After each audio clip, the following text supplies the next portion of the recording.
During the Great Tribulation, God will establish evangelists to proclaim the gospel. But will it do any good? Will these evangelists survive? Will God's power be stronger than the enemy who would seek to kill them?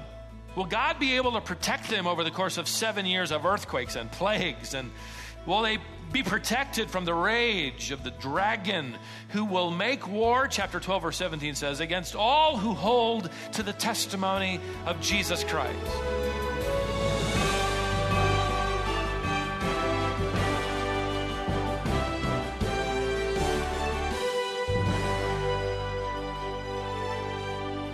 Charles Dickens began his novel, A Tale of Two Cities, with this famous line: "It was the best of times, it was the worst of times." While the coming time known as the tribulation will mostly be the worst of times, there is something great that God does, and we'll see that today. God will establish 144,000 evangelists who will know Him and love Him. This group will proclaim the gospel truth.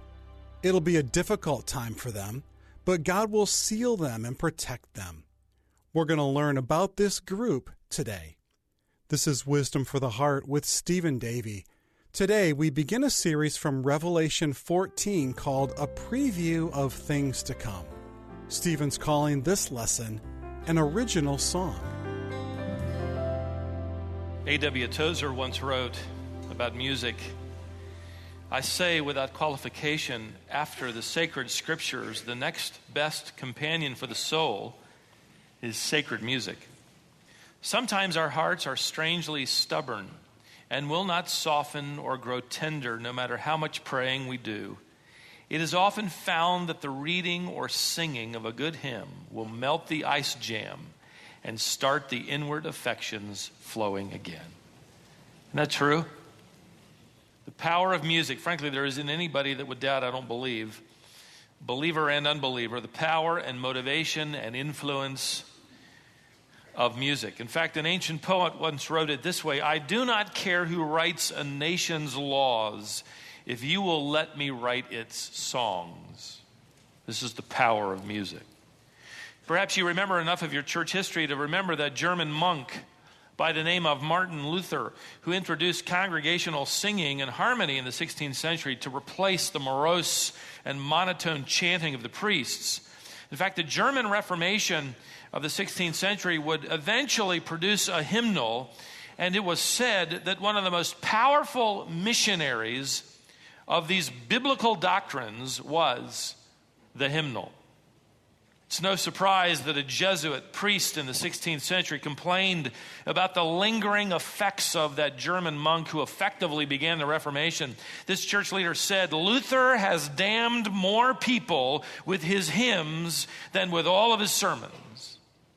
Of course, we would say liberated, right? 500 years later, we're still thrilled and motivated as we sing, "A mighty fortress is our God, a bulwark never" what? Never failing. William Carey and his associates, as I'm reading through some of their journals and their biography, in the 1800s were in India, and after several years they had not one convert. The labor was difficult. Over time, they began to realize the power and the hold of Hindu music over the hearts of these teeming millions who they were trying to reach with the gospel. The missionaries had discovered that Hindu gurus were constantly writing instructive songs that they would teach to their disciples to sing, songs to the moon, songs to the river, or whatever. And as an aside, I'll tell you, after visiting India on one occasion, I remember when I was there, in fact, hearing hundreds of people singing over and over and over again this one phrase. Of course, I didn't know the language, but I could tell they were repeating themselves, and it was actually beautiful. And I asked the Indian believer who was with me what they were singing, and he said, "Oh, they're with their guru, and they're up there repeating in song over and over again the name of their God." Well, after 7 years of work, hard work, where Carey wrote that preaching was like trying to plow through solid rock, a young Indian carpenter began to do work on their mission home. And they decided to teach him some of their own lyrics that they composed in the form of a little song in the Bengali language and to a tune they knew.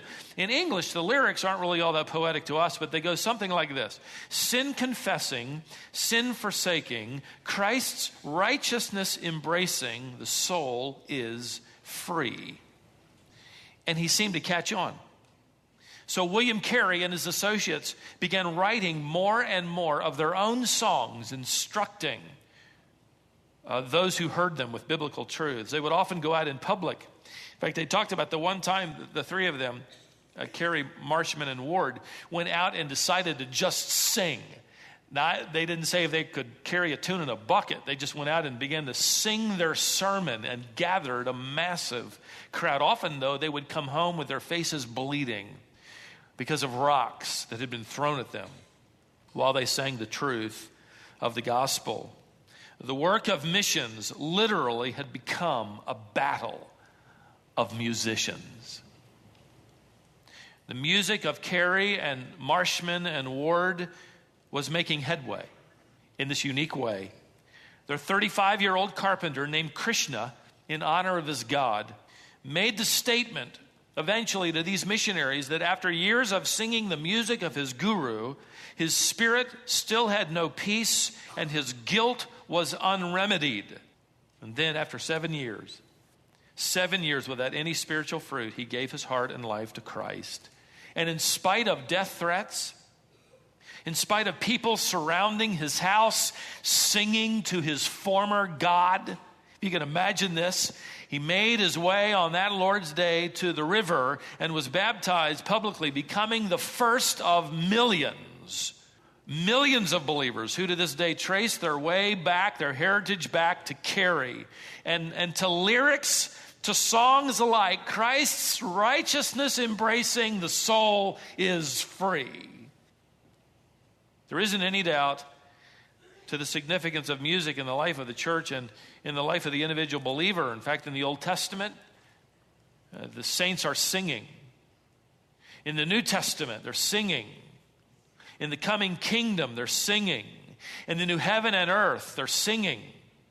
Mankind, by the way, knows how to sing and resonates with music because he was created by a musical God. It's interesting to track through the triune God's appearance or relationship to music. God the Father loves to sing. In fact, the prophet said, "The Lord your God is in your midst. The mighty one will rejoice over you with singing." Zephaniah 3:17.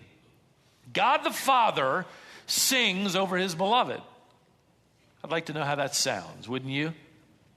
God the Son, we're told, while he ministered here on earth, sang. He sang with his disciples, Matthew 26 records for us, when he met with them in the upper room and, of course, instituted, as they ate the Passover together, instituted what we call the Lord's table with significance and connection to the past redemption of the people of Israel, certainly the redemption of those who had become the church. And he's providing instruction. Matthew records that at the end of their meal, they sang a hymn and departed. Wouldn't you like to know how Jesus Christ sounded when he sang?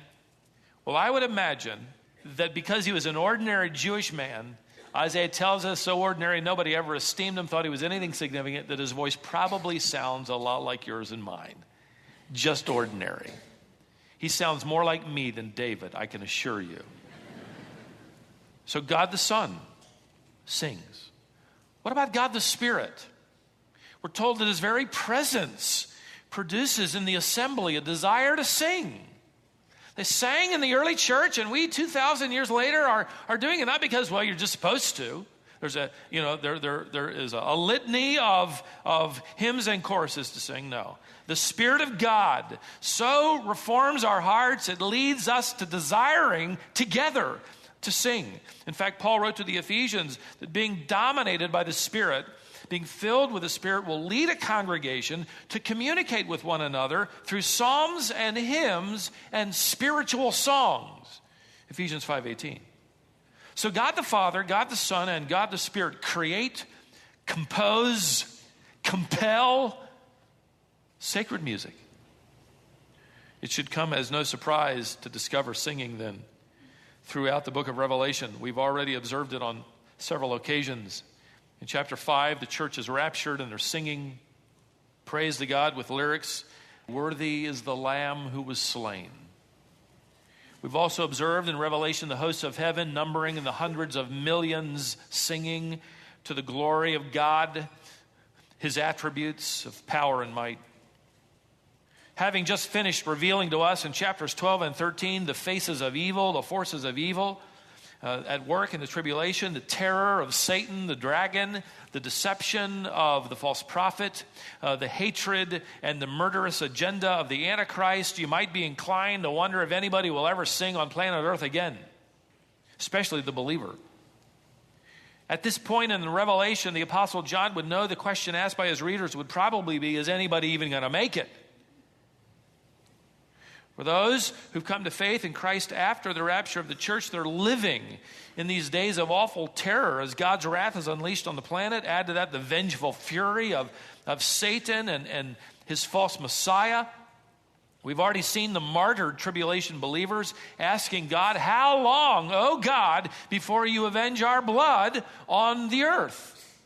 Revelation 6:10. The question would be, will there ever be any strain or song or sound of the redeemed on earth again? So God in his grace stops the revelation and hands John, as it were, a telescope. And he looks down the corridor of time and he's taken to the end of the tribulation period. He's in fact given what's going to happen over the next few years. And the first thing that John sees that will happen at the end of the tribulation, and wouldn't you know it, it happens to involve music once again. Let's begin in Revelation chapter 14, verse 1. Let me just read a phrase, and then there are some things I'll need to say. "Then I looked, and behold, the Lamb was standing on Mount Zion, and with him 144,000. having his name and the name of his Father written on their foreheads." Now, before we begin to listen to them sing, let's get reacquainted with this remarkable group of men. It will have a lot to do with why they are singing. They were first introduced to us, you remember back in chapter 7, if you were with us, where we saw God redeem 12,000 Jewish men from the tribes of Israel. Every tribe was affected except the tribe of Dan. Perhaps many believe because the tribe of Dan was uniquely responsible for leading Israel into idolatry. However, there will be redeemed from Dan, the tribe. Later we'll see them appear in the record of Revelation. There's no such thing, ladies and gentlemen, as the lost tribes of Israel. No such thing at all. They are not lost. In fact, they're all going to be accounted for as God redeems thousands from these tribes during the opening months of the tribulation, as they respond to the gospel. So these 144,000 are redeemed Jews. They're not Seventh-day Adventists who believe that worshiping God on Sunday is the mark of the beast, and only those who worship on Saturday are truly redeemed. These 144,000 are not Jehovah's Witnesses either. They're redeemed men who will deliver, preach, and teach the gospel around the world. And furthermore, they're not chosen ones by aliens.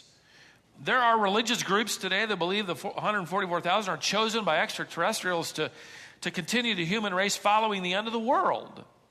Now, that's really not that odd to say anymore, is it? More and more you're hearing that extraterrestrials will have something to do with our future, and they've had something to do with our past. In fact, it's interesting, as I listened to one evolutionist, best-selling atheist who made the suggestion, which he later tried to explain it away, but it was on tape, that perhaps the earth was seeded with life from aliens. You know, the idea that the world could explain away the rapture as some kind of alien abduction is not so strange an idea anymore, is it? In fact, I've often wondered if that would be what would happen. I won't be here to find out, but I wouldn't be surprised. The theory that millions of people have disappeared because of some kind of extraterrestrial involvement is now plausible to most people in our world today. In one Roper poll that I did as I just did a little research on this subject, taken as far back as 2002, 67% of the Americans polled believed in some form of intelligent life somewhere in the universe. And 45% of them believed intelligent life from other worlds are monitoring life on Earth. Listen, you abandon the record of God's creation, that He created the universe, and on this planet created mankind. You get rid of that record and you are open to just about anything. You get rid of the record of God as creator and anything is plausible. In fact, any explanation other than God is desirable, even if it's an alien. Paul wrote to the Romans, who, by the way, were surrounded by their own theories of origins, apart from a creator sovereign God, and he said, they've become futile in their speculations, and their foolish heart is darkened. Professing to be wise, that is, professing to be erudite scholars, they became morons, is the Greek word. Fools who exchanged the glory of God for an image of man. Though according to this plain revelation of God, these 144,000 are not chosen by aliens to repopulate the earth after some cataclysmic event. They are human beings of Jewish kin who will prepare the path not only for a global revival, but especially the regathering of the nation Israel, who will enter the kingdom in a matter of years after they've been marked and chosen. Now, when these men were introduced back in chapter 7 and here again in chapter 14, we're told that they're not only sealed, selected by God, but they're marked. You'll notice in chapter 14, verse 1, we're told the seal was the name of the Lamb and the Lamb's father. This was a visible sign. This was a visible mark, mimicked, of course, by the Antichrist, who marked all of his followers with the number of his name, which we learned totaled the sum of 666, or 666. His seal will not be able to protect his followers. It will be, so to speak, washable ink. But God's seal, to protect these 144,000, marked at the beginning of the tribulation, was a mark of divine possession and divine protection. Now, when they were marked back in the beginning of the tribulation, millions of Christians have already been martyred. Revelation tells us, informs us in chapter 7 that there are going to be martyred believers who come to faith after the rapture, and they're going to represent every nation and tribe and people and language. But these men, marked, protected, will be unstoppable, and their ministry will be global. John Phillips' commentary wrote of these men, no other age has produced a veritable army of believers like this, marching unscathed through every form of danger. It has been theirs to defy the dragon, to bait the beast. Their calling has been to preach the gospel from the housetops, when even to name the name of Christ called for the most dreadful penalties. They've been able to laugh to scorn all the grand inquisitors of hell. They have walked the streets in broad daylight, careless of the teeth-gnashing rage of their would-be assassins, true witnesses in the most terrible era in the history of mankind. The devil knows about this coming band of conquerors and writhes already in an agony of anticipation. They're not only selected by God and sealed by God, they are sexually pure for the glory of God. These men were known for their purity. In fact, you notice in chapter 14, verse 4, it informs us these are the ones who have not been defiled with women. They've kept themselves chaste, to use, as I believe, a figurative word, parthenoi, a virgin, in the same way that Paul references the church that he will present as a pure virgin. Now, the misunderstanding of this particular verse has led to a tragic theology. This twisted interpretation that some have come up with in the early church, especially the 3rd and 4th century, developed the belief that a perpetual state of virginity exalted a Christian to higher levels than those who married. With that, of course, came the belief then that Mary, who must have the highest exalted state, would have been a perpetual virgin. Although the gospel accounts plainly give the names of her sons, born to her after Jesus was born. Matthew 13. But the church so glorified celibacy that they believed marriage and the marriage bed was a defiling thing. The Gnostics in the early centuries, who always reversed the truth, held that marriage was actually from Satan. Not sure if some Gnostics had bad experiences or what, but they believed it was from the devil. Marcion, a church leader as far back as the 2nd century, who was eventually kicked out for heresy, fortunately, taught that marriage was corruption. He even set up a church only for those who were unmarried, while all others were barred. You could volunteer to work in the nursery in that church and not risk any time away from worship. Thank you, sir. I'm glad you enjoyed that.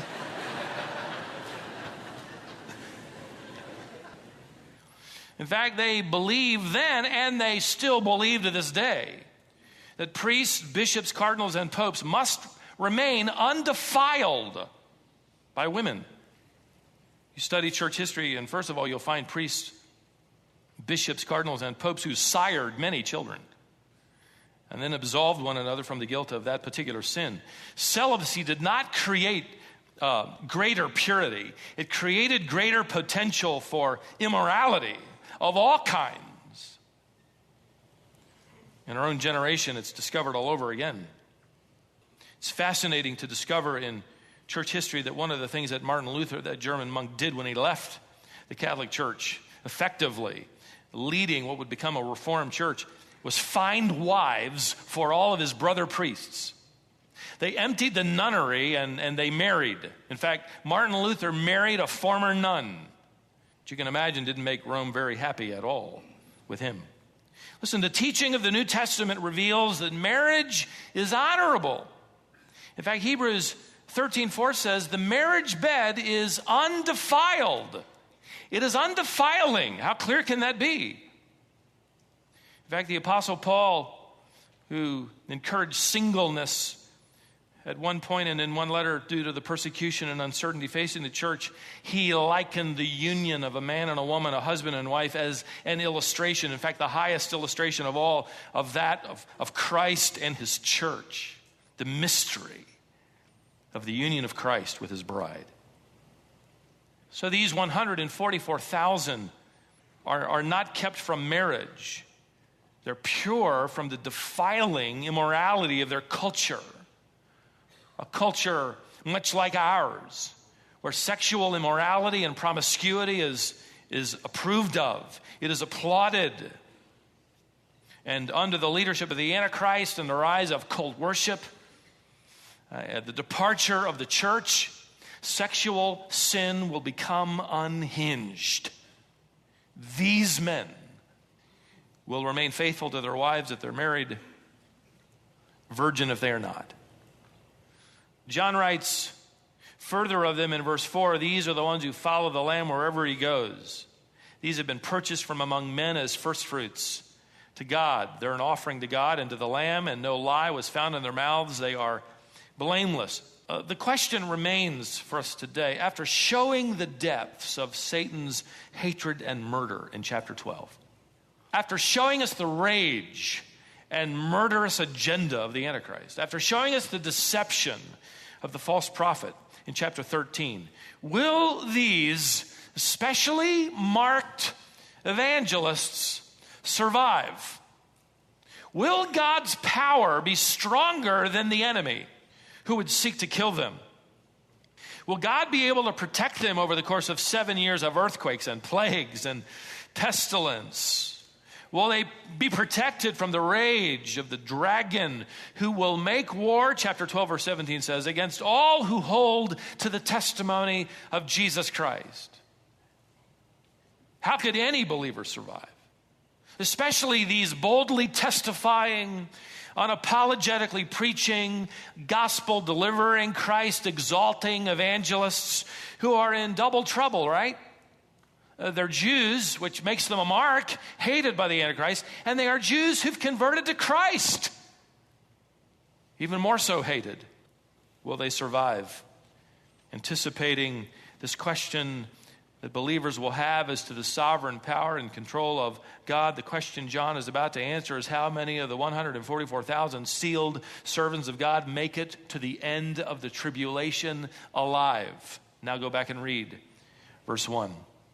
Then I looked, chapter 14, and behold, the Lamb was standing on Mount Zion, and with him 144,000. How many survived? All of them. And I love the way John puts it. Then I looked, okay, he's already told us, he's saying, and behold. It's like, wow, would you look at that? All of them have survived the tribulation. As Christ's feet touch Mount Zion, John is looking ahead to the establishment of the kingdom of Christ on earth. The number is not 143,999. Every parent, every spouse wonders if their loved one will return from some war zone alive, and they cling to news of their well-being, right? Can you imagine how every wife, every parent, every child related to these evangelists will wonder if daddy's going to survive, if he's still alive? And they're going to cling to this verse during the tribulation like we can't imagine. Look, here it says, here it shows us that when Christ returns, gathering there, waiting with him here, are every one of them alive. They all survived.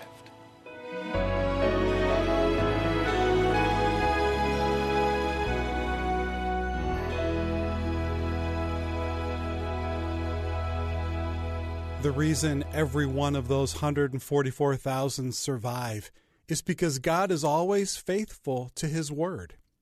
God has made them a promise, and we can rest assured that his promise will be kept. It's the same with us.